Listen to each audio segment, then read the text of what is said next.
নমস্কার বন্ধুরা, দেখুন আমি কাঁকড়ার টক রান্না করবো। আম দিয়ে কাঁকড়ার টক কীভাবে রান্না করি আপনারা দেখতে থাকুন। এদিকে কাঁকড়াটাও কেটে নিয়েছি, আমও কেটে নিয়েছি। এখন আমি টক বসিয়ে দিচ্ছি। আমার কড়াই গরম হয়ে গেছে, আমি কড়াইতে দিয়ে দিচ্ছি সর্ষের তেল। আমার তেল গরম হয়ে গেছে, আমি দিয়ে দিচ্ছি সর্ষে। আমি সর্ষের মধ্যে একটু নুন দিয়ে দিচ্ছি।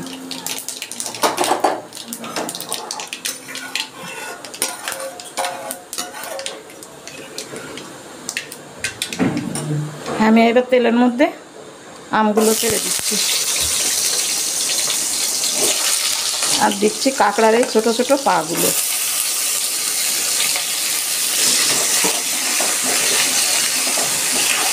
দিচ্ছি অল্প একটু হলুদ, অল্প একটু নুন।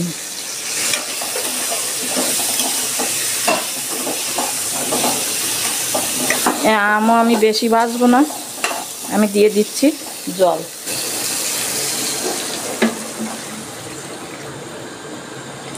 জল দিয়েই আমি হলুদটা দিয়ে দিচ্ছি। দেখুন জলটা ফুটে উঠেছে।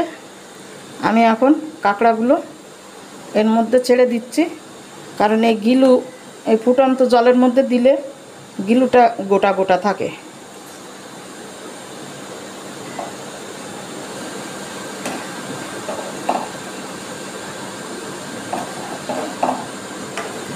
এবার এই ফুটন্ত জলের মধ্যে আমি দিয়ে দিচ্ছি গিলুটা। এবার দিচ্ছি আমি স্বাদ মতো নুন।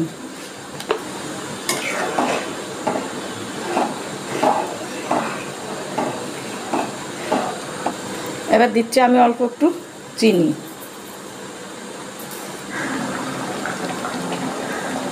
এই রান্নাটা আমার হয়ে গেছে।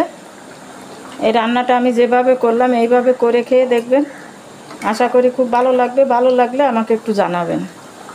আমি গ্যাসটা অফ করে দিলাম। এইবার আমি যে সর্ষেটা তুলে রেখেছিলাম সেই সর্ষেটা আমি দিয়ে দিচ্ছি।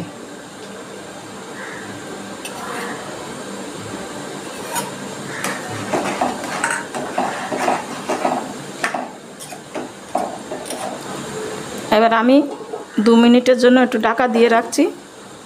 বৌমা এসে যখন নামাবে তখন ঢাকনাটা খুলে নেবে।